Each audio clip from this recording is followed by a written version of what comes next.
Everyone, আজ কিছুদিন ধরে দেখছি আমার করা ছোট ছোট যে মিনিয়েচার পেন্টিংগুলো সেগুলো সময় মতো একদম খুঁজে পাচ্ছি না।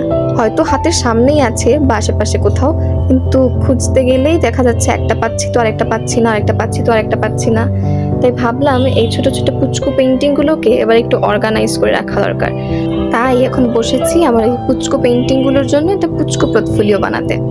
এই যে পেন্টিংগুলোর সাইজগুলো অনেক ছোট ছোট হলেও এর পেছনে পরিশ্রমটা কিন্তু অনেকটা। এই তো আমার পেপারটা কেটে এবার ভাঁজ করে নেওয়া হয়ে গেল। এবার আমার কাছে থাকা অ্যাক্রিলিক মার্কারগুলো দিয়ে সুন্দর কিউট কিউট কিছু ব্যাঙের ছাতা বা মাশরুম এঁকে নিলাম। নাম দুটো কি কিউট না? আমার তো খুব ভালো লাগে, ঠিক দেখতে যতটা কিউট নামগুলো ততটাই সুন্দর। ছোটবেলা থেকে ব্যাঙের ছাতা দেখলেই শুধু ভাবতাম, আচ্ছা এই ব্যাঙের ছাতাগুলোর তলাতে কেন ব্যাঙগুলো নেই? আমি নিচু হয়ে বসে বসে দেখতাম যে ব্যাঙগুলো কখন আসবে, আদৌ কি থাকে ওরা এটার নিচে। আমার মতো আর কে কে আছো যাদের এরকম ব্যাঙের ছাতা খুবই পছন্দ? তারা কমেন্ট করে জানিও কিন্তু। এই তো বক বক করতে করতে আমার ড্রয়িং শেষ হয়ে গেছে প্রায়। এখন সাইডে কিছু লতাপাতা এঁকে শেষ করে দেওয়ার পালা।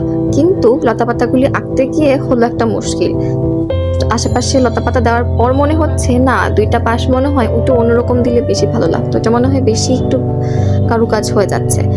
তারপর আর কি দিলাম, বাকি দুই পাশে সবুজ গাঢ় রং দিয়ে আর দুই পাশে লতাগুলো রেখে দিলাম।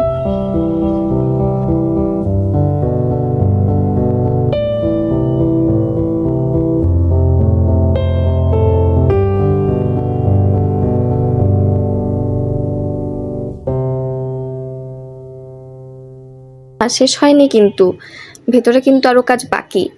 কারণ ভেতরটাতে এখন আমরা একটা সাদা শক্ত কাগজের যে বোর্ডগুলি পাওয়া যায় সেগুলো কেটে জিনিসটাকে শক্ত করার জন্য লাগিয়ে নিব।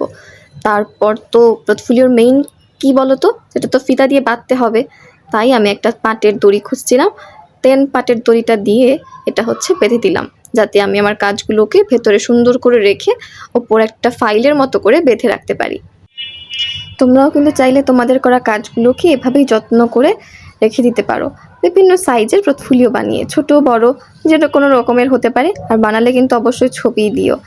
আমি এই পোর্টফোলিওটার ভেতরে আমার ছোট কাজগুলো রেখে অন্য একদিন একটা ভিডিও শেয়ার করব তোমাদের সাথে। সেই পর্যন্ত ভালো থেকো, আবার দেখা হবে নতুন কোনো ভিডিওতে। টাটা।